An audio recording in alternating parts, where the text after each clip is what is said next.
here for developers, and we're developers, so let's go ahead and watch this, dude. Let's lock in. This is revolutionary as always, so let's just lock in for a bit and see what they have for us, dude. Let's see what they have. Here we go. Here we go. Hey everyone. It's Rebel. I'm Kevin, and I lead product at OpenAI. Today we're here to talk developers and agents. And in particular, we're excited to launch a bunch of new tools that make it easy for developers to build reliable and useful agents. Now, when we say agent, we mean a system that can act independently to do tasks on your behalf. And we've launched 2 agents this year in ChatGPT. The first is Operator, which can browse the web and do things for you on the web. The second is Deep Research, which can create detailed reports for you on any topic you want. And it can go off and do what might be a week's worth of research for you and come back with an answer in 15 minutes. The feedback for those has been fantastic. But we want to now launch those tools and more in the API to developers. So we've spent the last couple months going around talking to developers all over the world about how we can make it easy for them to build agents. I'm not negotiating. What we've heard is that the models are ready. The deal was already made. With the deal was made. Advanced Set out at the reasoning, beginning of the with summer, said multimodal this is understanding, our models can now do the kind of complex, multi-step workflows that agents need. But on the other hand, developers feel like they're having to cobble together different low-level APIs from different sources. It's difficult, it's slow, it often feels brittle. So today we're really excited to bring that together into a series of tools and a new API and an open source SDK to make this a lot easier. New API. So with that, let me introduce the team. Yeah, hi, I'm Ilan. I'm an engineer on the developer experience team. I'm Steve. I'm an engineer on the API team. And I'm Nikunj. I work on the API product team. So let's dive into all the stuff that we are launching today. Like Kevin mentioned, we have 3 new built-in tools. We have a new API and an open source SDK. Starting off with the built-in tools, the first tool that we're announcing today is called the Web Search tool. The Web Search tool allows our models to access information from the internet so that your responses and the output that you get is up-to-date and factual. The Web Search tool is the same tool that powers ChatGPT Search, and it's powered by a fine model under the hood. So this is the fine-tuned GPT-4o or 4o mini that is really good at looking at large amounts of data retrieved from the web, finding the relevant pieces of information, and then clearly citing it in its response. In a benchmark that measures these type of things, which is called Simple QA, you can see that GPT-4o hits a high score of state-of-the-art score of 90%. So that's the first tool. Steve, do you want to tell us about the second one? Yeah, the second tool is actually my favorite tool, and this is the File Search tool. Now, we launched the File Search tool last year in the Assistance API as a way for developers to upload, chunk, embed their documents, and then RAG really easily over those documents. Now, we're really excited to be launching 2 new features in the File Search tool today. The first is metadata filtering. So with metadata filtering, you can add attributes to your files to be able to easily filter them down to just the ones that are the most relevant for your query. The second is a direct search endpoint. So now you can directly search your vector stores without your queries being filtered through the model first. Nice. So you have web search for the public data, file search for the private data that you have. And then the third tool that we are launching is the computer use tool. The computer use tool is Operator in the API, but it allows you to control the computers that you are operating. So this could be a virtual machine. It could be a legacy application that just has a graphical user interface and you have no API access to it. If you want to automate those kind of tasks and build applications on that, you can use the computer use tool, which comes with the computer use model. So this is the same model that is used by Operator in ChatGPT. It has SOTA benchmarks on OS World, Web Arena, Web Voyager. Early user feedback on the Kua model and the tool has been super, super positive. So I'm really excited to see what all of you build with it. All right, so those are the 3 tools. And while we were building these tools and thinking of getting them out, we also wanted to take a first principles approach at designing the best API for these tools.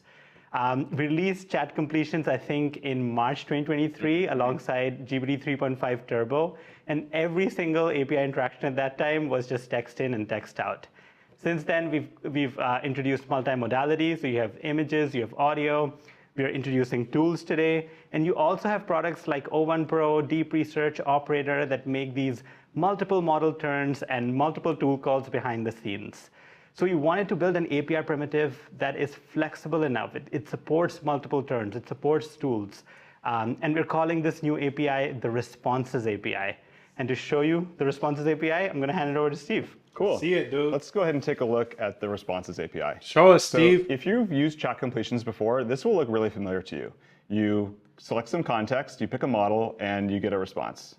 It's pretty simple. It's pretty simple, and it's always hilarious. So, Maybe not. maybe I don't not.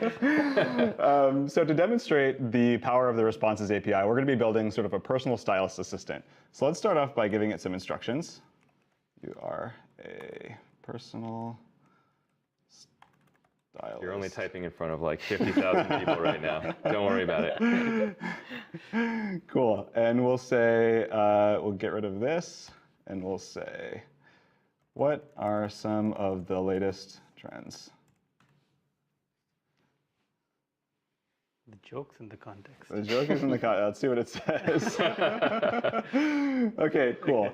Great. But no personal stylist assistant is complete unless it understands what its users like. So in order to demonstrate this, we've created a vector store that has some like some entries, almost some diary entries of what people on the team have been wearing. We've kind of been. That's not weird at all. It's not weird at all. I would just let it happen. We've kind of been following people around the office and kind of like understanding what they've been up to. So We?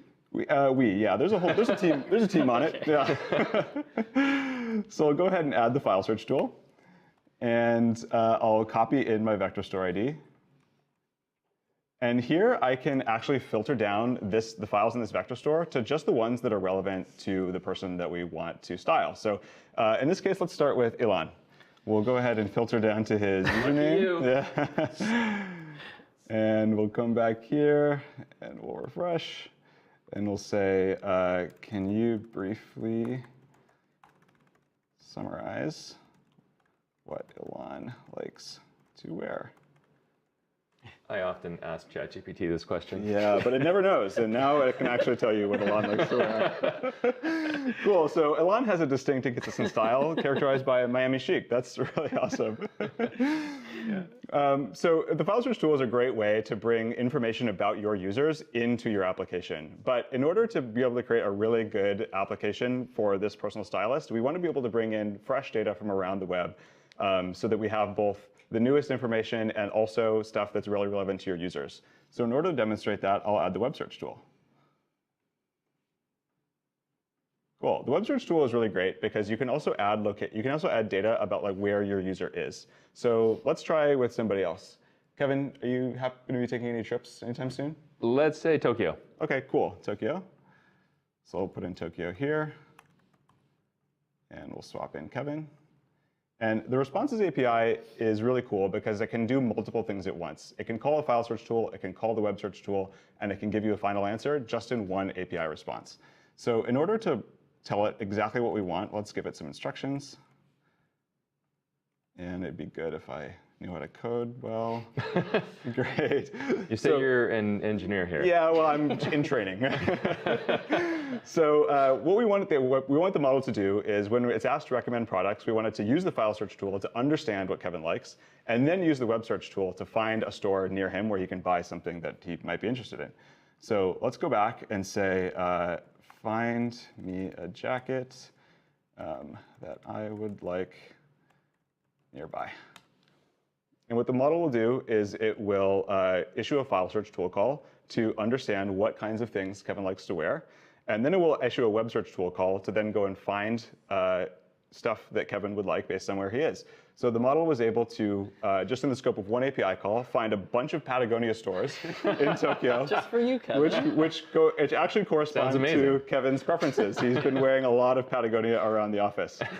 So, but no personal stylist assistant would be complete unless it could actually go and make purchases on your behalf. So in order to do that, let's demonstrate the computer use tool.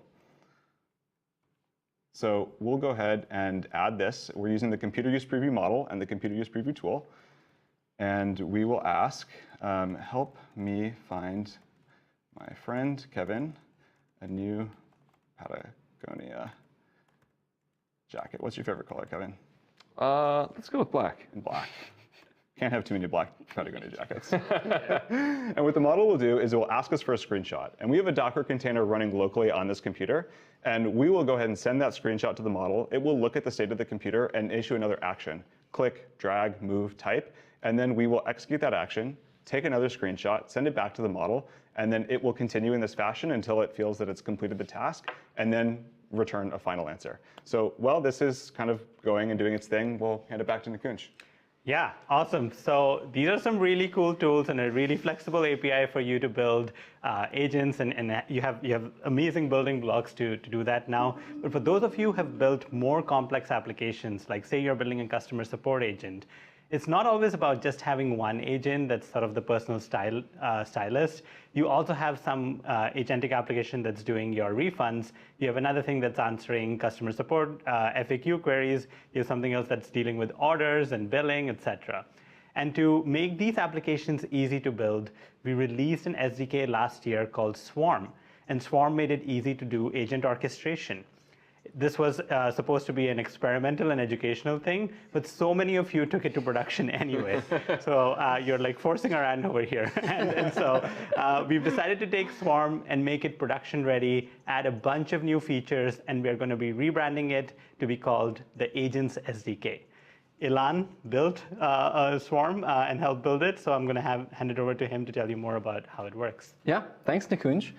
Yeah, so in my time at OpenAI, I've spent a lot of time working with enterprises and builders to help them build out agentic experiences. And I've seen firsthand how pretty simple ideas can actually grow in complexity, like when you actually go to implement them. And so the idea with the Agents SDK is to keep simple ideas simple to implement while allowing you to build more complex and robust ideas still in a pretty straightforward and simple way. So let's take a look at what Steve had before in the demo, but implemented using the Agents SDK. It's going to look very similar at first. We have our agent defined here. We have some instructions. And we also have both of the tools, file search tool, web search tool, that we had before. Is this using responses under the hood? Yeah, so by default, this is using the responses API, but we actually support multiple vendors. Anything that really fits the chat completions shape can work with the Agents SDK. Nice. So during the practice runs, we actually accidentally ordered many Patagonias. So I'm sorry, we're gonna have to. I don't understand. What's the problem?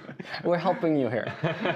We want to return some of them, and so to do that, I could usually just add in a returns tool and add more to this prompt and get it to work. But the problem with that is you start to mix all of this business logic, which makes your agents a little bit harder to test. And so this is the power of multiple agents, is you can actually separate your concerns and develop and test them separately. So to do so, let's actually introduce an agent specifically to deal with this sorts of returns. So I'm going to load mine in. And great, so we still have our agent from before, but you can see there's also this new agent, the customer support agent here. And I've defined a couple tools for it to use, the get past orders, and then submit refund request. And you might notice these are just regular Python functions, as this is actually a feature that people really loved in Swarm that we brought over to the Agents SDK, which is we'll take your Python functions and look at the type inference or look at the type signatures and then automatically generate the JSON schema that the models need to use to perform those function calls. And then once they do, we actually run the code and then return the results. So you can just define these functions as they are. Now, I've given them, now we have our two agents, right? We have the stylist agent and we have the customer support refunds agent. So how do we interact with both of them as a user? This is where the notion of handoffs come in.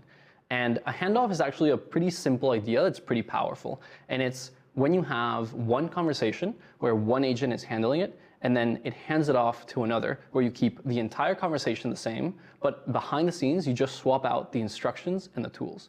And this gives you a way to triage conversations and load in the correct context for each part of the conversation. So what we've done here is created this triage agent that can hand off to the stylist agent or the customer support agent. So enough talking, let's actually see this in action. So I'm gonna save and do, I think we may have ordered one too many Patagonias.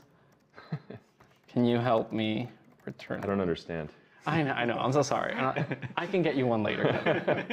So what just happened here is it started off by transferring, remember, we're starting with the triage agent, to the customer support agent. And this is just a function call that I'll show you in a second. And then the customer support agent proactively called the get past orders function, where we can see all of Kevin's Patagonias. I think you'll be OK.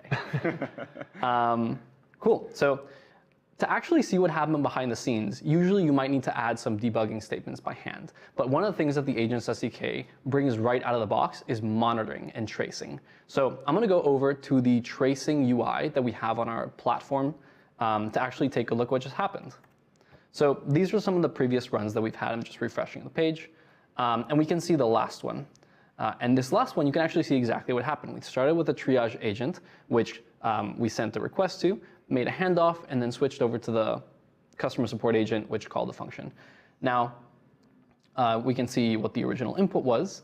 And handoffs are first-class objects in this dashboard. So you can see not only which agent we actually handed it off to, but any that it had as options that it did not, which is actually a really useful feature for debugging. Afterward, once we're in the customer support agent, you can see the get past orders function call with any input params. Here there were none. And then the output is just, again, just all of Kevin's very monotonous history. And then finally, we can get to the end where you get a response. And so these are some of the features that you get right out of the box with the Agents SDK. There's a few more. We also have built-in guardrails that you can enable. We have lifecycle events. And importantly, this is an open source framework. So we're going to keep building it out. And you can install it very soon or right now. So you can just do pip install OpenAI -agents. And we'll have one for the JavaScript coming soon. But to close this off, let's actually perform the refund. So, you know what? I'm sorry, Kevin. Get rid of all of them. Oh. What am I going to wear? Kevin's going to be cold. Yeah, let's see. It's a lot of them. Agents, huh? It takes a while to return so many Patagonias. Yeah. And so what happens under the hood? How do you debug this? How do you understand more about what's going on? Yeah, so that we can all do back in the tracing UI. So this is a pretty nice, straightforward way to build out these experiences. Yeah, Nikunj, Awesome. Pass it back to you. I'm so excited for all of you to have access to all of these tools. And before we wrap up, I wanted to make 2 additional points. First, we've introduced the Responses API, but the Chat Completions API is not going away. We're going to continue supporting it with new models and capabilities. There will be certain capabilities that require built-in tool use, and there will be certain models and agentic products that we release in the future that will require them, and those will be available in Responses API only. Responses API features are a superset of what chat completion support. So whenever you decide to migrate over, it should be a pretty straightforward migration to you. And we hope you love the developer experience of Responses because we put a lot of thought into that. The second point I wanted to make was around the Assistance API. We built the Assistance API based on all the great feedback that we got from all of our beta users. And we wouldn't be here without all of the learnings that we had during the Assistance API phase. We are going to be adding more features to the Responses API so that it can support everything that the Assistance API can do.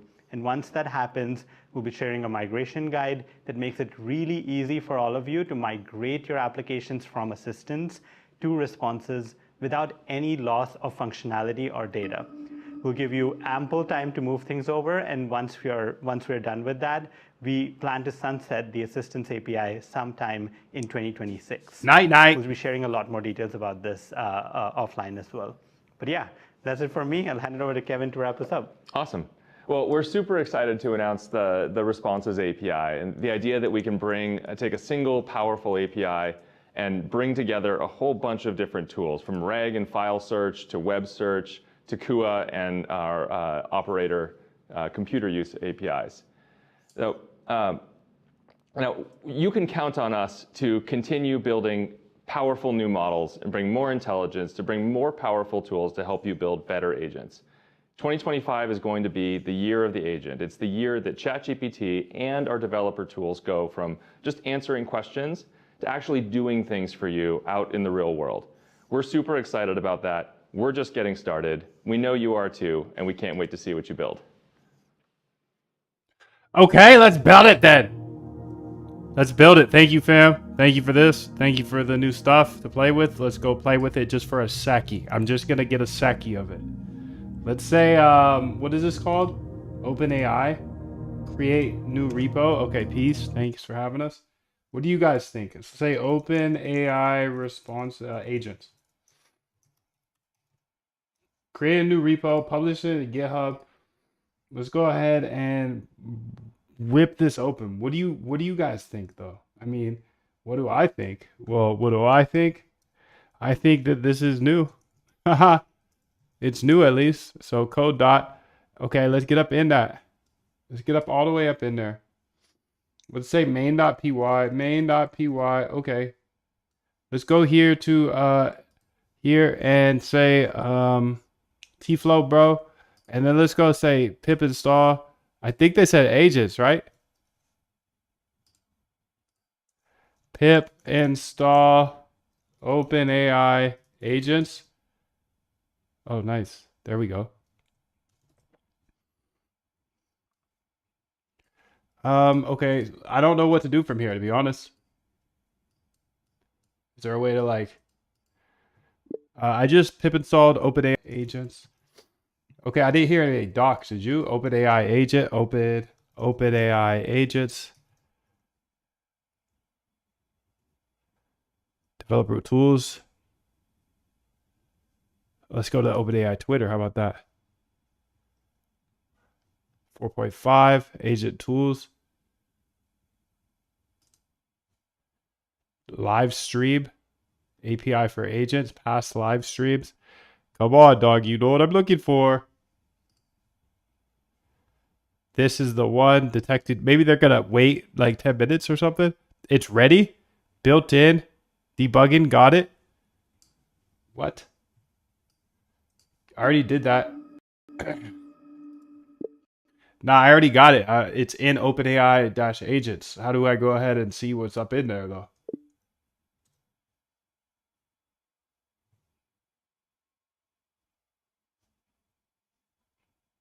Searching the web for OpenAI agents. All right, I'm going to let him breathe a little bit. Then we'll come back and we'll play with this stuff. How about that? How's that? How's that for a deal? Oh, here we go. Join us. OpenAI developers. You got any goods for us? Introducing the OpenAI web search OpenAI API. Okay. Let's watch this. From OpenAI and have been incredibly impressed with the results. As a bit of background context, I'm one of the co-founders of Revi. We're in the application layer and we're supporting the M&A deal origination process. We're already putting AI agents into production for some of the most prestigious names in investment banking, private equity, and consulting, as well as a mix of Fortune 500 customers.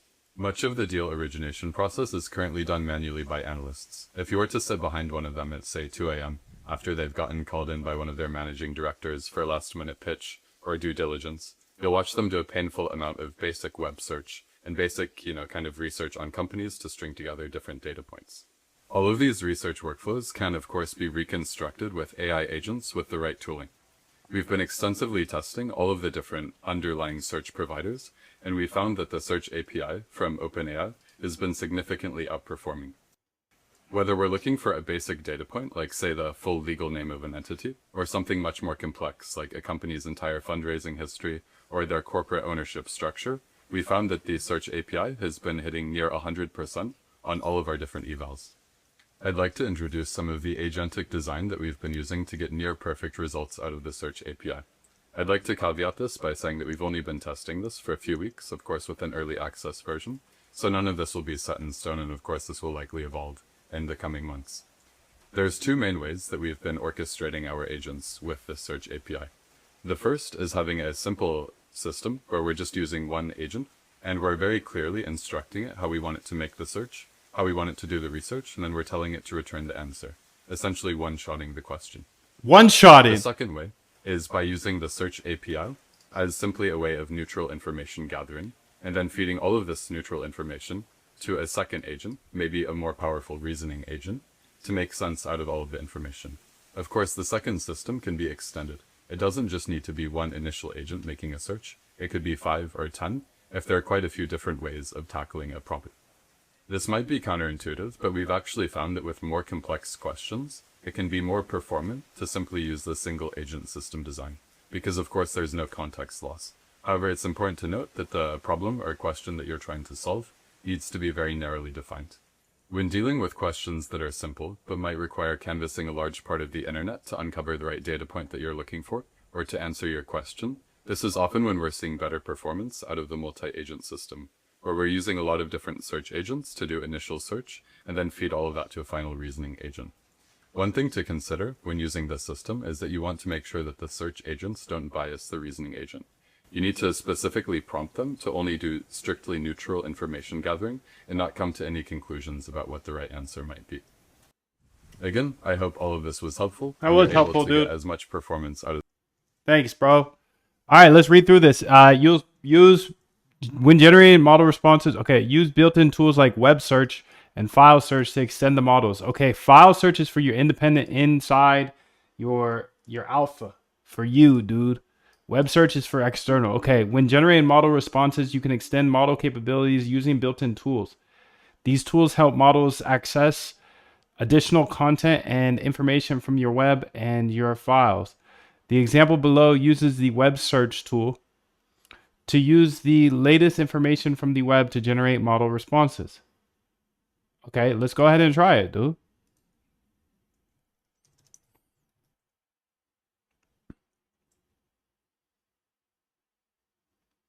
Well, I'm going to have to set up the API client here. So let me go ahead to my agents here.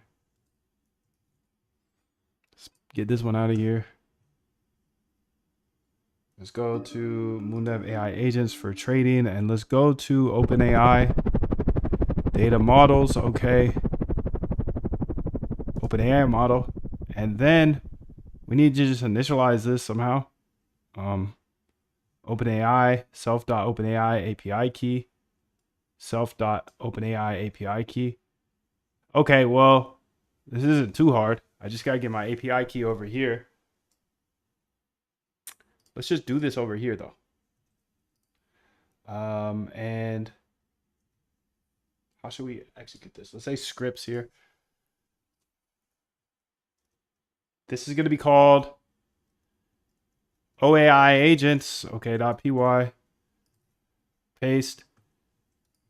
You can see that I am building out this OAI agents file, and I need you to initialize the client.